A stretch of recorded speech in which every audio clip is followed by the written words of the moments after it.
And hi again, everybody. Welcome back to Sports Talk Across America. I'm Doug Miles, along with Don Henderson up in the New Jersey area, and we're going to have a lot of fun tonight. Kind of get caught up. We weren't with you last week because it was Don's birthday, so a belated happy birthday to you, Don. Well, one by one, we keep going, so that's all that counts. We won't give out the number, but as we said before we went on, you're an inspiration to us all, so keep going. Yeah. Oh, yeah. I've heard those stories before. We got a great friend joining us. Hasn't been with us in a while, but always fun to talk with our buddy Rich Spitz-Spitaleri, great sportscaster who is based up in the Boston area right now, just outside of Boston, actually. Does a show still locally, though, in our area in Sarasota on WENG Radio. You can also hear him on WENGradio.com. Just got off the air on his show a little while ago. Does it on Monday nights, and hopefully that will spread out to more days. But, Rich, good to have you back with us. How you been? It's great to be back, doing well, enjoying some of this beautiful weather up in New England, although I guess, Don, we're going to feel like Florida looks like next week. It sounds like it's going to get really hot up here. Yeah, it's going to be in the 90s on Saturday again. On Sunday, we got a lot of rain coming in on Wednesday, and then the temperature jumps right up. But I'll tell you, humidity at 32% today and temperature at 79, 80. It doesn't get any better than this. Yeah, it's gorgeous up here. I'm actually standing outside right now. It's in the 60s, and I'll take that in June any day of the week. It is absolutely gorgeous. Yeah, I saw you posted a picture of your swimming pool, Rich. You said it was like 59 degrees, though, yesterday. That's cold for the weekend. Yeah, we actually went camping for the weekend. My son's, his son's belated birthday. We're at a campground, 59 degrees, and they wanted to go swimming. I watched from outside. I wasn't doing that. Yeah, I had to say the same thing. My kids were down for my birthday and Father's Day, and I couldn't believe it. They went in the ocean. It was 62 degrees, and I said, that's okay when you're 16 or 17, but I can't imagine going in there at the age they are now. So, but they did it anyway. Yeah, no, thank you. Well, Rich, I'm with you. We want to bring on not only just to talk local sports down here, but national sports as well. And the big story, of course, a few weeks ago was the sports betting ruling from Supreme Court allowing the states to have it, I guess, in any place they want, or they have to make up their own minds. I know, Don, I just saw the story over the weekend. I'm sure you did too. Just down the road from you, the Meadowlands is going to open up for sports betting in July. I know they already have it at Monmouth and one of the casinos. But Rich, I don't know what's going on up in your neck of the woods, but I know you're interested in some futures occasionally. So what's going on up there with the sports betting? Yeah, it looks like the two states surrounding Massachusetts are going to get it before Massachusetts actually does. Delaware, I should say Delaware, Rhode Island looks like they're going to jump in pretty quick. They're one of those states that's always wanted to be a part of that, and Connecticut is probably going to be pretty quick too. Massachusetts is going to take a little while, but I think it's going to pass as well. The new casino that's actually just a few miles from my house over in Everett that was going to be a Wynn casino before some things happened there, and he unfortunately had a little off the court issues. Steve Wynn, yes, he's no longer involved. Yeah, sure did. He's not involved, but the casino is still on its way. As a matter of fact, it looks like the casino itself may open. We're hearing some rumors by football season, whereas the rest of the hotel/casino is not going to open until next year.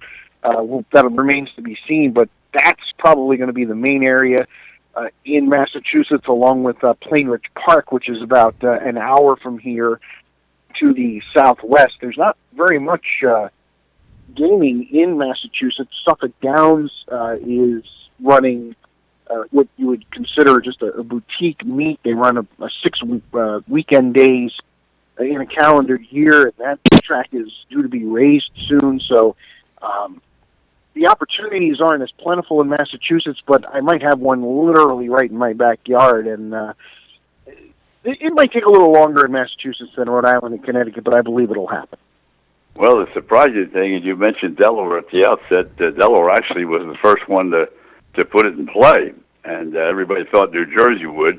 Chris Christie, when he was governor of New Jersey, had everything laid out perfectly for sports betting in New Jersey, and then for some reason the House and Senate decided they want to put it on hold, and now that the courts have cleared it, they opened up about 6 days or 6 hours after Delaware opened up. So we're in pretty good shape. Monmouth Park is about 15 minutes from me, the racetrack, and that's gotten a big play so far.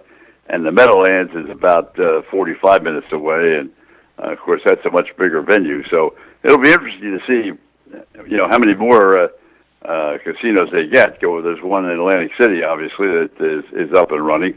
So we'll see what happens. Well, the Meadowlands is an interesting one, guys, because it's literally on the grounds of an NFL stadium. The Giant Stadium, or whatever it's called now, MetLife Stadium. Right. Literally would be on the same property as the Meadowlands. You go to your game, tailgate, put a few shekels on the Giants, and go back and root it on. It's gonna be interesting to see how these games are rooted on, because and also, guys, how much of an effect is it really going to have? Because if you want to bet, you can still bet. You can bet right now before this law was even passed. And you can. I know most of those books were offshore, but there were plenty of people getting involved. Is this going to make more people get involved because it's, I guess a little more readily available? Most people still like to, do things right out of their house, right on their computer. I don't know if they're going to jump in their car and go to a casino to place the bets. There's a couple of schools of thought in play here. Well, my whole thought was, and maybe Doug, you go along with it. All this money, billions of dollars, are being spent primarily at the football season, and the Super Bowls will be the biggest. But why should the states lose all that tax money? I mean, most of the states are in desperate shape right now, money-wise, and you mentioned Connecticut, and Connecticut is already run by the Indian Reservation up there, so they're going to have it as quickly as possible. And I think if it comes into Tampa, Doug, I think it's going to be at the Indian Reservation there. That would be the logical first place to put it. And also, as we talked before, the horse track and several dog tracks, which are, as we know, dying. The whole dog racing industry is just about done, so that would save that. I know the poker room, we've talked about that, is the only reason that the Sarasota Kennel Club stays open. Yeah, I agree with that. And, Tampa Greyhound Track has not run greyhounds in several years. No, it's been closed. Right, but it's still open because they still have a poker room there. And I think, again, you're talking about the tax thing, but I still think some form of internet or phone betting is still going to have to exist within these states to steal the money away from, the Costa Ricas and everything like that. I still think that while it's going to be convenient if you're going to the casino, I still think a lot of people have gotten into the fact that it's just so easy as you can literally open up your computer and click on your mouse and do whatever you want. And I think that's where the states that do that are going to be the ones that actually make a serious profit out of this. Well, I agree with you in that sense, because I was one of the ones, not the one, but I was one of the ones that worked on it. And we got, phone bet in Pennsylvania way back 22, 23 years ago now, where anywhere in Pennsylvania, any of the racetracks, you could just phone in. You'd have to have an account like you would with anybody else. You have an account, and you could do it over the phone. So I agree with you. I think that's going to continue. You could still bet anywhere. You don't have to run to the track to do it. Right. I know, according to the article again I read in the Post about the Meadowlands getting it, the manager, I think his name is Jeff Gurl, he's happy because New York is stonewalling or going very slow on putting any legislation in. So he's going to get all those New Yorkers and Long Island people just coming across the couple of bridges to come to his place in July. And now I guess the takeout can be anywhere between about 9.75 or 13%. Now I don't know how that rates against sports books in Vegas. What they take out, is that more or less? I have no idea. Do you guys know? No, I do not. No. Generally, the vig. I mean, again, it depends on the vig that's set by the books themselves. Mostly, it's 10%. Some do 15, depending on the sport. As long as it's not completely exorbitant, I don't think fans will. I don't think fans are as educated on the takeout as they should be. To be truthfully honest with you, I know when I go to the track, I will look at the takeouts myself, and I will play tracks one with a larger pool. You know, obviously, you want to be playing with as many people as possible to get the pools up so you can get maximum payout. But the other thing is the takeout, and not as interesting. You mentioned Pennsylvania; they have one of the highest takeouts in the entire country at their tracks. Their trifectas are over 30%. I won't even look at their tracks, to be truthfully honest with you. You know, a lot of these tracks have started to go to the pick fives are down to 14%. That's attractive to me, especially, you know, I consider myself a small time player. I don't bring hundreds of dollars when I go to the track. I want to maximize my profitability when I am right. And I think that's important. So, yeah, the takeout is important, but when it's not in New York, I don't really think the takeout's going to matter. Again, you know, New Yorkers will go in droves. I don't think there's any question about that. New York is going to miss the boat if they're going to drag their feet like it sounds like they are. Well, Doug, the one thing that I don't know that we're all familiar with, Pete the Prophet, who joins us from New York, is pretty much involved in, well, all the sports activities, not only just racing, but obviously the Islanders and all the rest of the things that we talk about during the season. But, you know, he's not confident that New York is going to move quickly. He thinks that New York, like everything else, will drag their feet. And if they do like they did with off-track betting, they're the only ones in the world that lose money with off-track betting. Amazing. They go bankrupt. Yeah, that's a tremendous thing. I know Naira went bankrupt for a while too. Doug and I talk about that a lot. I don't know how things work in New York. I don't know how you could have a pari-mutuel thing like that and somehow it not make money to the point where it goes broke. I mean, it's almost impossible. Compute in my head. It really doesn't. You're exactly right. I mean, we talked about it many times, especially when there was the opportunity that you were really going to swing around. As I said, Chris Christie, when he was governor of New Jersey, he wanted it right from the outset and had everything pretty much in place so that when the courts agreed to it, why they could open right away in Atlantic City and they could open right away at Monmouth Park. But as he said, where do you ever see a legitimate bookmaker or anybody connected with racing go broke except the New York Racing Commission? Yeah, incredible. It just doesn't make any sense. You know, you mentioned the Islanders. I'm going to turn this a little bit, guys. They just hired the coach that won the Stanley Cup, Barry Trotz. How surprised were you guys that Trotz, 10 days after hoisting the cup, decided to tell the Capitals, hey, thanks, but no thanks? Well, he never really made any big money with the Capitals. I think that was one of the reasons. And number two, I would certainly think that a first-time coach winning a Stanley Cup in Washington, D.C. would have been heavily favored to re-sign with the club. However, gave him $3 million, and Washington wasn't willing to give anywhere near $3 million a year. So the other thing was, to be honest with you, I thought he was a little older than he. What did they say he was, Doug? You said he's 55. Right? He looks older than he is, but he's 55. Yeah, I thought he was a lot older. I thought that they'd go for a younger coach up there with the transition of younger players and all. I thought they'd go for a younger guy, but they want to turn it around right away. So I don't know. We'll see what happens. Yeah, I think there's no question. Go ahead, Rich. I was just going to say, his credentials in the regular season have been second to none, no matter where he's been. He's always been the guy that couldn't get it done in the playoffs, and they finally did this year. And I think that I agree with you, Don. I guess some sort of accelerator kicked in that he won the cup, but it was such a small accelerator. He was still making not even $2 million. Right. And I'm sure there was going to be some negotiation, but he never got the feeling that he was totally welcome in Washington. He always seemed to be, pardon the pun, skating on thin ice there.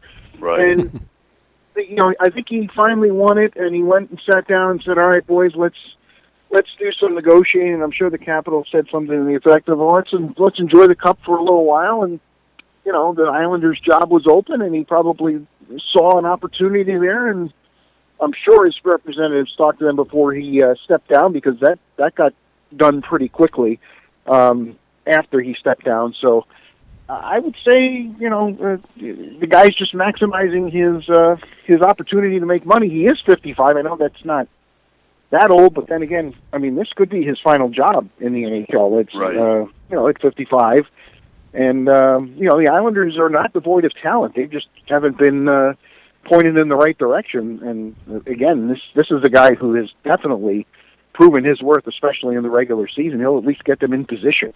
Let me just correct myself, Doug, before you do. I said how I met Lou. I met Lou had made the transition with the front office and with the club. So I want to correct myself before we go to the next topic. Yeah, I think he also got $4 million, Don. The story I read, $4 million over 5 years, or $4 million a year for 5 years, $20 million deal. So that's about 3.5 times more than he would have made in Washington. Right. Kind of reminds me too of what Joe Madden did. Even though Joe took the Rays to the series, but I mean the year he left they hadn't won, but he saw better pastures and had an out clause, and he jumped to the Cubs. Can't blame him for that. It worked out well, and I think Trotz pulled a page out of Joe Madden's book here, and I can't blame him. I'll agree with that. I also think that Joe realized that in Chicago he had a chance to have a good club continually, whereas look what's happened at Tampa Bay. I mean, and boy, there was a major story on the wires today. I imagine you folks both saw it, but I mean, they're going to divest themselves of almost everybody now. They're going to bail out even before the trading deadline. Yeah, and I kind of talked about that on my show tonight. It's not the worst thing in the world. The last couple of years, they've signed several veterans and tried to piece something together. I think now they finally totally bought into the youth movement. They brought a couple of the kids up that have been doing well in the minors the last few years. They actually have a couple of championships the last 3 years, down in Charlotte in 2015 and then in Durham in 2017. Jake Bowers, the kid who hit the game-winning home run against the Yankees to end up helping the Rays sweep the Yankees on Sunday. He's a kid that's had tremendous potential. Is very good when I saw him down in Charlotte. Willie Adames, the linchpin of the David Price trade. He's here to stay, and he's just 21 years old, and he's only going to get better. Bowers is only 21 or 22. These kids are young, and I think the Rays have finally committed to the youth movement. I guess there's not as much pitching on the farm as there has been, so they're going to this opener stuff, which we could do a whole show on. But I guess the Mets did yesterday. Some relief pitcher that had relieved in 524 games in his career finally went and started a game and gave up back-to-back homers to start. So I guess the Mets have to work on their opener thing a little bit. But it's done the Rays well. They're only 3 games under 500, nearing the halfway point of the season. If you would have told me the Rays were going to be 37-40, I probably would have thrown a few shekels down, thinking that you're out of your mind. But they've done a nice job being where they're at so far. I want to agree with you 100%. I think Cash has done an excellent job. I mean, when he started off the season, losing 8 out of the first 9 games, and boy, oh boy, they were saying this is going to be a disaster. And how he's put together this group of relief pitchers without even having legitimate starters and winning, and that's all they talked about yesterday during the Yankee game, because of all the pitchers he had used during the course of the 3 days. Yeah, they won the games, but oh my God, they used so many pitchers, and as was pointed out by a couple of the analysts, and I have to agree, this may be all well and good until you get to August. And these guys may not be able to lift their arms by the time you get to August. And so it's going to be interesting to see where they wind up. Yeah, I would agree with that, Don. And how long is it before the union files a grievance? Because they're kind of messing with service time a little bit, because a lot of times what they'll do is they'll start a reliever and then send them to the minors. And they've done that several times with several players this year. And so that starts the clock, that stops the clock, that starts the clock, that stops the clock. And I'm surprised it hasn't been a problem up till now, but at some point, you have to think it's going to be one of these young pitchers is going to go, hey, what's going on here? And the union is allowing it, I guess, because it's been semi-successful. But you're right. Come August, all these guys will be in their, pitching in their 50th and 60th games. Their arms, even though they're only throwing an inning or two at a time, they can't handle that. Well, you got to warm up every time you go out. Right. You got to pitch the inning or two, as you said. And Doug, you're right there. You're still in Sarasota, but if you get a chance to see firsthand what's going on with Tampa and read the papers down there, and I would think they would have to speculate quite a bit, just like the New York broadcasters did over the weekend. How long can you keep doing this?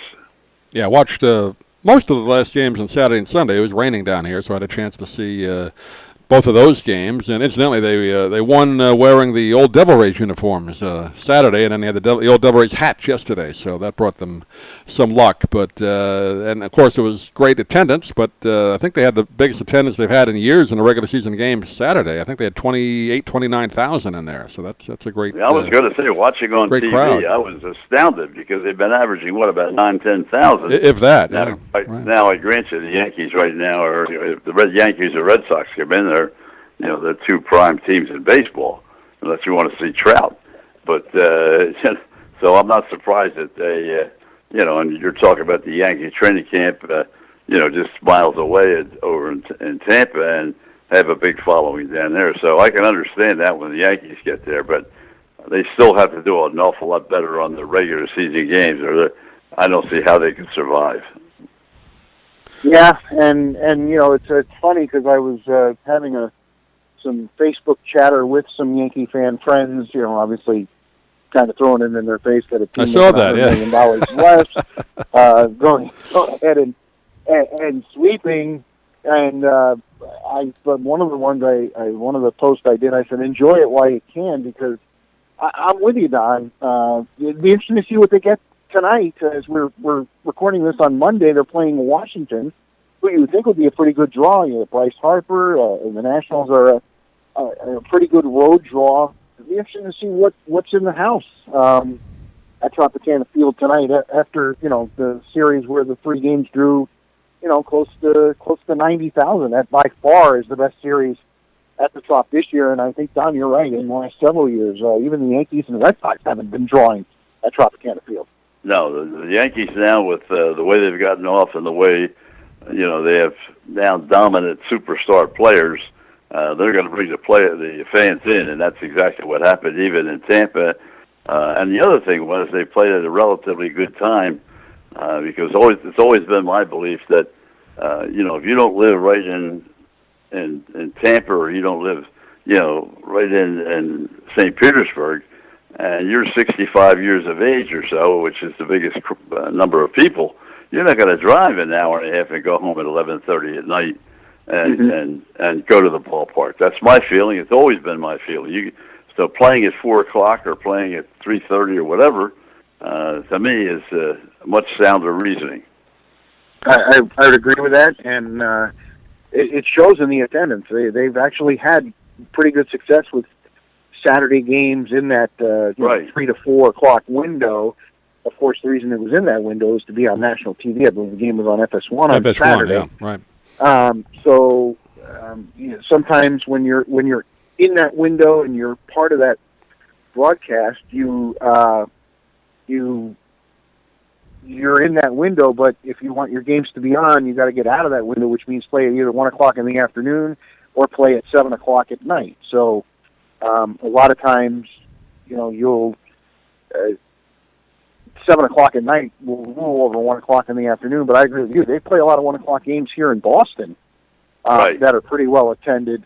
I would tend to think the 1 o'clock games would do better. Well, my feeling is, and Doug, you know this better than I do. I mean, we're in at least in the wintertime, we're in Sarasota, but so we're 50 minutes away. But as you indicate, if they start a game at 7, you've got to leave your house at 5. You got to drive over there, get in the parking lot, get into the ballpark. Now they start at 7 o'clock. If it's a 3-hour game, it's at least 10, and most times it's later than 10. Now you have to leave, and now you have to drive back. And, it's very tough for these old people to get in the car at 10 o'clock at night and drive on, the superhighways to get back to Sarasota or further Northport or wherever you want to go. It's tough. Yeah, not an easy drive there to get in and out. As anybody who's been to the Trop knows, if you make a wrong turn, you go in this weird neighborhood there. You don't want to be driving around at night. You get lost very easily. So guys, when they decide to put the ballpark in Ybor City, that's going to actually put it further away for the fan base that's south, but it is going to help get fans to the north. Right. Do you think it's a wash, or do you think? I think it's a wash. That's not the easiest place to get in and out of either. That Ybor City. I mean, that's pretty tight there, getting on the highway. So it's. Well, I want to see. They spent a lot of time talking about that yesterday because the two things they talked about yesterday. One was Fraser hitting the speaker, which obviously is. Yeah. It seems like every time the Yankees come, something like that happens. They hit the roof, or they hit the speaker, or they hit something. And that just wipes New York out as far as this being a legitimate ballpark. Right. And the other thing is that I just don't see where the state of Florida, to be honest with you, has any kind of money to put into this. I mean, it's nice to say that private industry is going to put a lot of money in, but the Rays don't want to put a lot of money in, and the state doesn't have any money. So I don't know how they're going to get this stadium built in Ybor City, even if they agree to do it there. And USF wants to build a football stadium now. They're trying to get people interested in that. They're trying with the business end, but it's a state school. They want to get state money to build a football stadium on campus so they don't have to play at Raymond James, and good luck with that. Well, they want, 25,000-seat stadium, right? Like UCF has a 40,000-seater. I think that's what they're looking at. Oh, okay. Yeah. But good luck with getting money for that. If you can't ask Tampa again to fund two stadiums. I don't think they're going to get one. I think there's still bad blood from the Raymond James Stadium. Sure. A lot of people thought that they were hoodwinked because of that, and unfortunately, I know it's a different city, but it's in the same state. You only have to look a little further south and east to Miami to see that a brand new stadium doesn't mean anything if you don't put a product on the field. When you're getting outdrawn at the beginning of the season in a dome stadium by an outdoor stadium of your Double-A team in Jacksonville, you talk about embarrassing. And everybody that's been down to Miami says it's an absolutely gorgeous stadium, but when the product on the field stinks like it is, it doesn't matter how good the stadium is. People are not going to come out for the stadium. No, they're not going to. I agree with you 100%. And it is a beautiful stadium, too, by the way. It really is. It's not in the best location, but it's a beautiful stadium. And but unfortunately, again, they go back. It's great for spring training, but these people are going to go out for regular season games, and if the product is not, I mean, even we talk about it often. Everybody writes about the Rays and how bad they are. Would you spend money to go see the Rays play? Well, yeah, you might go see them when, as you said, when the Yankees are there, when the Red Sox are there, or when the Angels are there. But are you going to spend that kind of money to go see a team that's not a major league team? Yeah, that's a rhetorical question, in my opinion, and it's going to be it'll be interesting to see. Basically, the Rays have till the end of the year to make a decision on that, and I think it's going to go right down to the wire, and I'm not confident that something's going to be done in Tampa.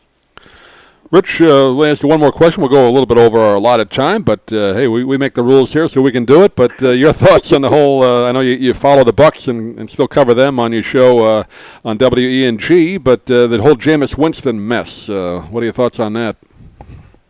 I talked about it on the show tonight. This is the guy that's supposed to be the face of your franchise. And listen, I'll preface everything I'm going to say right now by telling you that I was the biggest Jameis apologist. I'm a Florida State rooter. I really thought that the Bucks made the right choice by drafting Winston. And I thought, up until the Uber incident, I thought he was trying to be do the right things, and thought he had turned himself around. But if he gets suspended here for any length of time, I think it's time for the Buccaneers maybe to cut bait here. And the timing is terrible because, guys, this last draft was loaded with quarterback talent, and all indications are that next year is going to be about as lean as the year when Mariota and Winston came out. It was basically them two. I know Dak Prescott ended up being a good choice in the third round, but that's pretty much it from that draft class, and they think this class next year could be even worse. So the Buccaneers could be in a real bad state. But unfortunately, the other thing too is that they've got to make a serious decision that they want to bite the bullet the first 4 games of the season. Let's say he's suspended for 4 games. Or do they want to do the same thing that Dallas went through last year and keep appealing, and wait till they were 8 games or 9 games into the season before he actually took the hook and stayed out? That's going to be, I think, because they're playing in the toughest division in football, and they can't afford to lose too many games without a quarterback and still be really in contention. Well, all indications are, at least everything that I've heard up here, and again, I'm a little further away, but I do keep my ear close to the ground down there, that if it turns out to be a 3-game suspension, which is what's being widely reported, that Winston will not appeal, which leads me to believe that some sort of deal is being struck, because I guess on this type of incident, he could be suspended up to 6 games. Right. So it sounds like a deal is being brokered in this situation, but it certainly does not look good. And again, we've had a lot of incidents where Jameis hasn't looked good. It doesn't look good if he doesn't appeal, because even though it's not an admission of guilt, perception is reality, and the perception is it's an admission of guilt. And Doug, you're right there. What do you hear, Doug? I was going to say, our friend Doug Fernandes, columnist for the Sarasota Herald Tribune, wrote exactly what we're talking about, what you kind of said, Rich. An open letter he wrote to Winston, just saying basically what you said. He gave him the benefit of the doubt, but you got to grow up and don't hang around with the people you're hanging around with. So a very good column. If you get a chance to read it online, check it out. But I was never a big fan of his. I just think all the stuff that happened at FSU just kind of gave an indication of what kind, not the kind of guy you want leading your team. Great talent, no doubt about it. Athletic talent, but 10-cent head, and he's proven it over and over. But like you said, Rich, not appealing it, maybe they have made some kind of deal. But his contract's going to come up soon, isn't it? Well, the Buccaneers have that 50-year option that they have to try to pick up for $20+ million next year. Do they want to invest that kind of money? The Bucs aren't known to be overly generous. Right. I can't see that. If he gets suspended, I can't see them even considering that. So now the question is, do you just cut bait right now and just start over, try to make a trade? The timing of this is horrible for the franchise, because certainly Jason Light and Dirk Cutter are on the clock. They don't do anything. Yeah, they got a bonus year this year, right? They're both gone, and then you're back to square one, which is where you were 3 years ago when you got rid of Lovie Smith, and 2 years before that when you got rid of Raheem Morris. It seems like the bad franchises just make those decisions, and they continue to be bad franchises. And it's unfortunate, but I just think maybe they've got to compare. I mean, listen to this: the first 3 games of their schedule at New Orleans, the world champ Eagles at home, Pittsburgh at home on a Monday night. Yeah. I mean, 3 division winners and the defending Super Bowl champs in the first 3 games. You were looking at 1-2 or 0-3 anyway. Now what are you looking at if he doesn't play, right? Right. Ryan Fitzpatrick at quarterback. You're looking at you're looking at 0-3. I mean, you might be able to steal one of the home games. Maybe Philly's on a hangover. I don't know, but you certainly don't have any shot of getting off to a great start without him. I don't see it. Well, my last point is this. I was listening to New York radio today a little bit, and they brought up a topic that I had never thought of. Maybe you fellows have or have discussed it. I have not heard it, nor have I discussed it. And that is the season of the National Football League. If you're involved and suspended for dope or whatever it may be, it never has any effect on whether you get into the Hall of Fame or not. Whereas in baseball and other sports, right, if you're nailed and convicted and suspended, you have a hell of a time getting into the Hall of Fame. Whereas football, they just completely ignore it. That's it. But then again, if you're suspended, it's going to affect if you can get into the Hall of Fame, because now you're sitting on the sideline. I mean, there's not very many Tom Brady's in the world that are going to get a 4-game suspension and use that as a springboard to win a Super Bowl. That's the exception, not the rule. And yeah, I know, because football is considered that warrior sport. You know, it almost seems okay to do drugs in football, so to speak.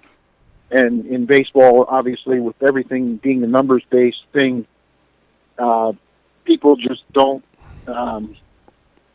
They just don't. Barry Bonds. I just watched something the other day that somebody was on the show, and I can't remember who it was, but Barry Bonds was basically. They said that he didn't hit any homers because he juiced, and there's a lot of people who vote who feel that way. And Baseball Writers of America, even though there's a whole bunch of them,